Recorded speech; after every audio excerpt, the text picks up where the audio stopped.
Okay, good. Hello, everyone, on this beautiful rainy day. We have been creeping our way toward the precepts. It has been probably almost 20 years of OAN's existence. Every year we talk about the precepts. So that's 20, at least once a year, because there's usually someone receiving precepts. And when one receives precepts, everyone does. So we study together. This year, I'm finding it more and more difficult to address the precepts individually, which is how we usually do it. For some reason, it seems more appropriate to approach the precepts in a larger context. It's almost as if, to use the Diamond Sutra analogy, that if we don't talk directly about the precepts and talk about other things, that is talking about the precepts. So a talk about the precepts is really not a talk about the precepts, and that is why it is a talk about the precepts. These precepts exist in the realm of what to do.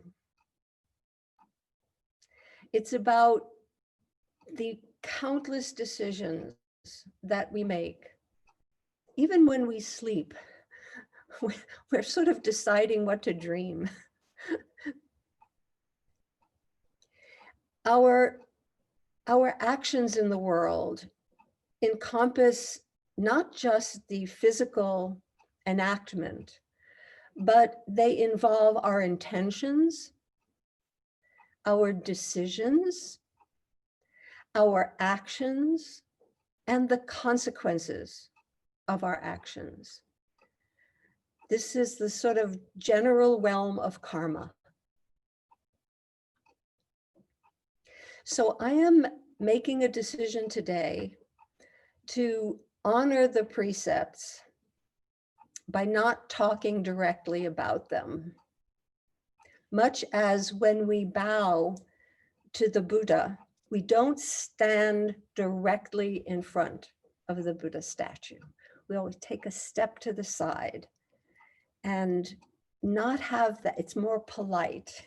It's a way of honoring. It's like not being in your face, just keeping some space there. So instead of talking directly about the precepts, I'd like to update you on an important teaching that I have experienced since last week. It's the teaching of the leaves. Maybe some of you recall that I was asked a very profound question by the woman who lives downstairs. And that question was, in the middle of my raking, hours on end, she asked, "Do leaves bother you?" That was a profound teaching, or the occasion for a profound teaching. And so all last week, I lived with that question. And my response was, yes, leaves do bother me. They only bother me when they're on the ground. When they're in the trees, they don't bother me at all. In fact, I love leaves. It's sort of the same with with the deer in the woods. When we sit in the Zendo and I look out the window and I see the deer grazing on the hillside, that's just beautiful. But I am bothered by the deer when they eat my rose bushes. Then I prefer not to have deer.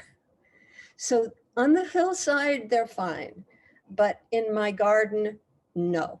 Same as with the leaves. I mean, I find this true with insects as well.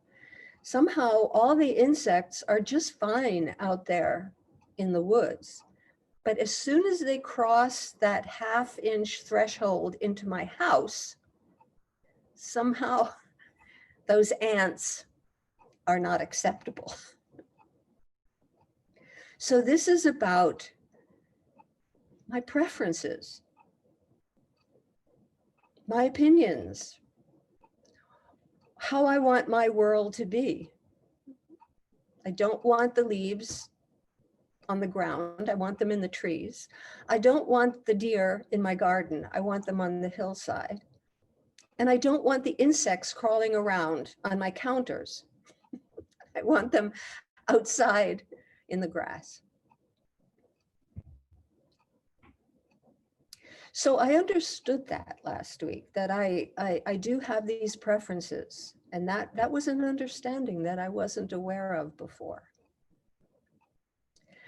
But last Friday was a really calm, beautiful, sunny day here. And it was the perfect day for raking. Even with this understanding that I did have this preference, but I was going to rake anyway. I was going to rake the entranceway to the Zendo. And so I was raking and raking and raking and got it really looking good, really clean. And then, as if from some sort of distant galaxy, a wind came. And it really did feel like it was coming from outer space, from some sort of transcendent realm, because it was a very calm day. And suddenly this gust of wind came and, of course, completely scattered all the leaves all over the place.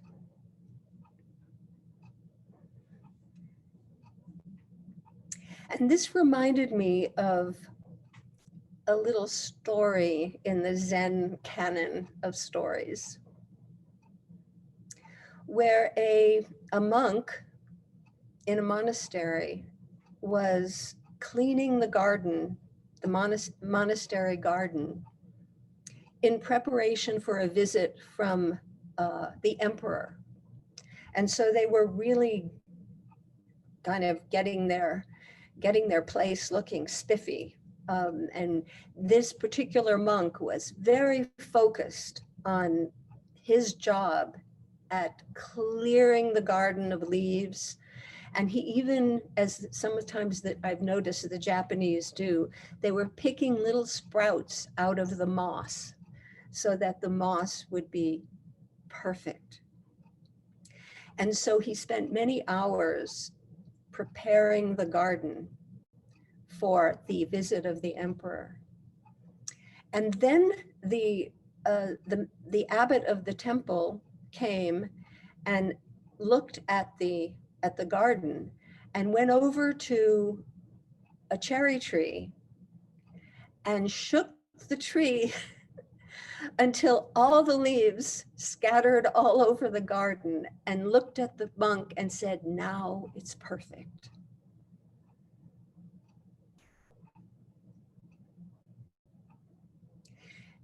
This happens to me, and I expect it happens to you repeatedly. It happened when my tea teacher gave me 5 minutes to put together a flower arrangement for the tea ceremony. And I was frantically gathering greenery for this flower arrangement for which I only had 5 minutes. And I'm sitting there fussing around about it, you know, trying to get everything to be just perfect. And I heard the voice of my tea teacher shouting at me, "Stop fussing. You will never get it perfect."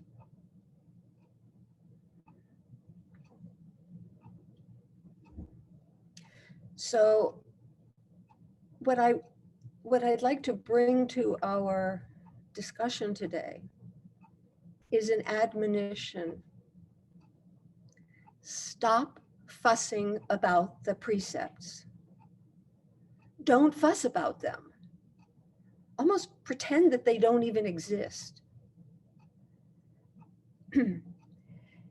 This isn't about, the precepts are not about, you might say, cleaning up your act, like raking leaves until the garden is perfect. I wouldn't even say perfect, because we are already perfect. But we have a concept of the ideal. Perhaps it's better to say, you will never reach the ideal. You already perfect, perfectly human, but you will never reach the ideal because the ideal is only a concept. So no fussing, just be natural. Just be genuinely human. Just be authentic.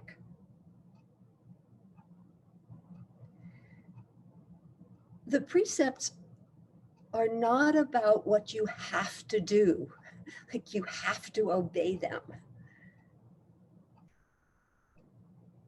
In a way, it's an insult to say you have to obey the precepts. It's an insult to the precepts.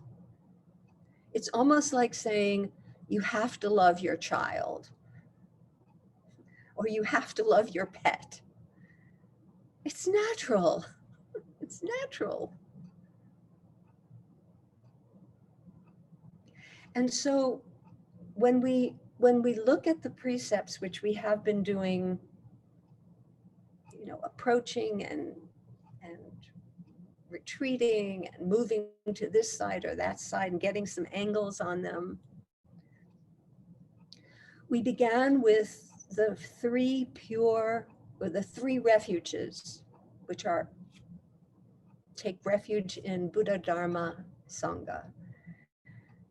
The most broad vow. Then the three pure precepts. Pure, not in the sense of kind of moralistically pure, but clear. Clear. In that sense, pure water. Don't do harm. Do good. And serve all beings. Very general. But a little bit more specific than taking refuge. And then we have the 10 pure mind precepts, which get more specific. And we recite them regularly. And so there's more specificity there. Don't kill, don't lie, tell the truth, don't steal, don't give way to anger, etc. More and more specific. But you know, the precepts don't stop there. They don't stop with those 10. They get even more specific. As you meet the specific circumstances of your life. And that's when the precepts really get messy. That's when the leaves are scattered all over the lawn.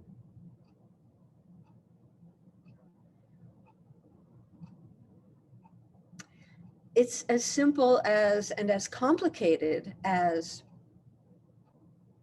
okay, we have a precept not to kill. But now I have a very messy situation. I look down at my arm and I see two little feet sticking out from that arm and a little tick burrowing into my flesh. And feeling incredibly assaulted. You know, this being is feeding off my blood.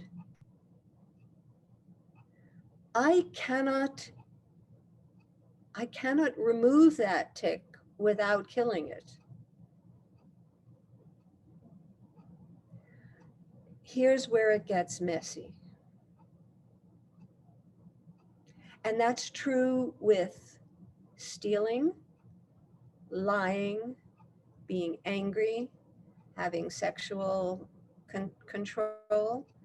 In every situation which is specific in your life, it's messy. So what do you do? And at that point, when things get really messy, people want to know, what would Buddha do? I want to know what Buddha would do with this tick in my arm.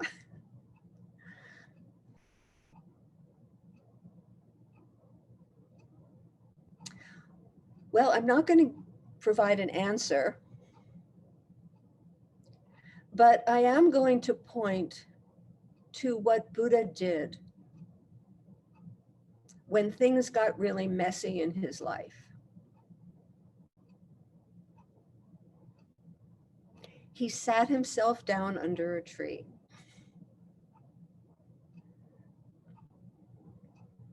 He stopped. He looked, like what your parents used to tell you when you crossed the street. Stop, look, and listen.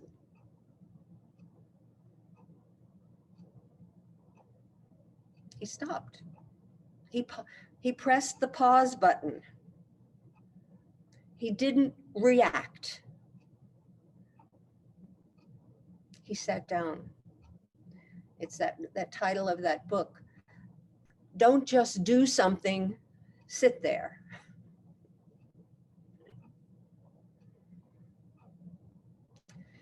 Got clear. Looked, listened.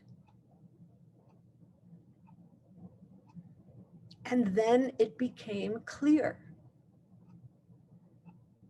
what needed to be done.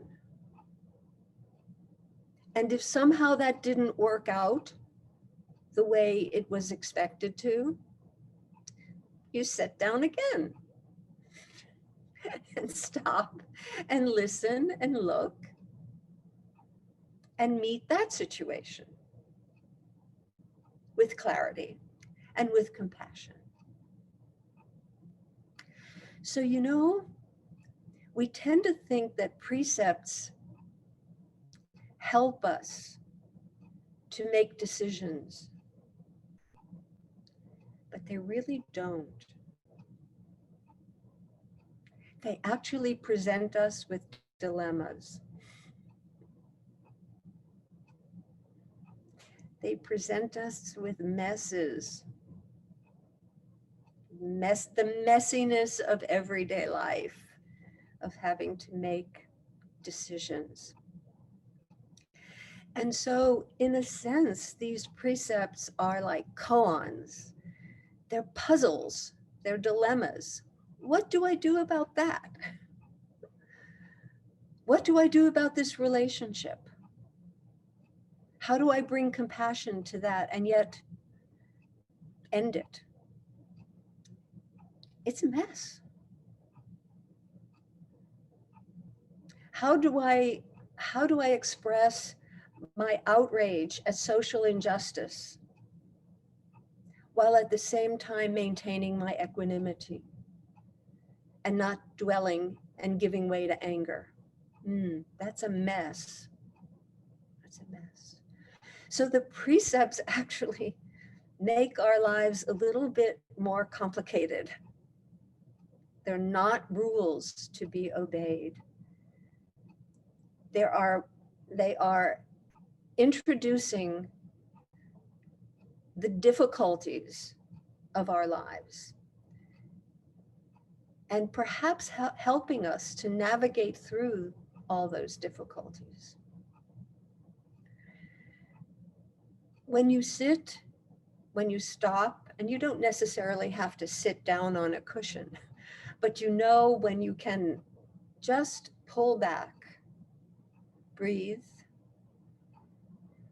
and open yourself, first of all, not to reacting, not to doing anything. Don't do anything. It's okay. Someone asked me the other day, what would you say to someone in this Christian community that I live in, to someone who asked you what your religion was? And my ultimate reaction was, you don't have to answer every question that somebody asks you. You can observe noble silence. So you don't have to react immediately. You can pull back and just listen.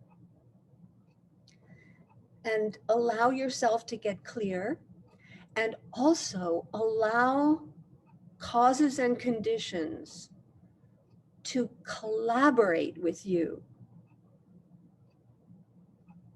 in the next step. So this sense of I, me, mine, I have to take over, I have to do something. Well, I'm part of an ecosystem. I'm part of a net of relationships. And I can collaborate with the world in knowing how to proceed. I don't have to take it all on myself. I can wait to see how things unfold. And maybe I won't have to do anything. Maybe things will take care of themselves quite nicely. I don't have to fix everything.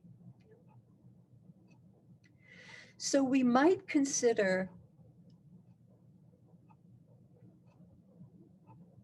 the precepts almost as being a kind of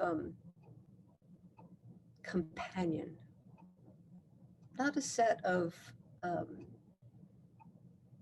must-dos, must clean up my act, must be better. But they're they are the three jewels. They're jewels in our pocket. And while they don't tell us what we need to do in any specific circumstance, we can kind of put our hand into our pocket and feel those jewels and know that we can navigate through this, that there are natural ways of being that are moving toward full realization, and they are in us. They're right in our pocket, and we can just touch them and have confidence that we can meet these messy circumstances. And if we somehow, if things fall apart after that, we can meet that too. Just kind of know that there's a teaching, there are teachings, these jewels that are with us. I have um, this little owl. It's one of those that they used to have pocket pals or some little personal, if you have like a, a stone that gives you comfort that you can reach for in your pocket. Well, this is my little owl I found in a thrift shop. And in a way, my Roxu is the same thing. When my mother was dying, it was a messy situation, but I had this.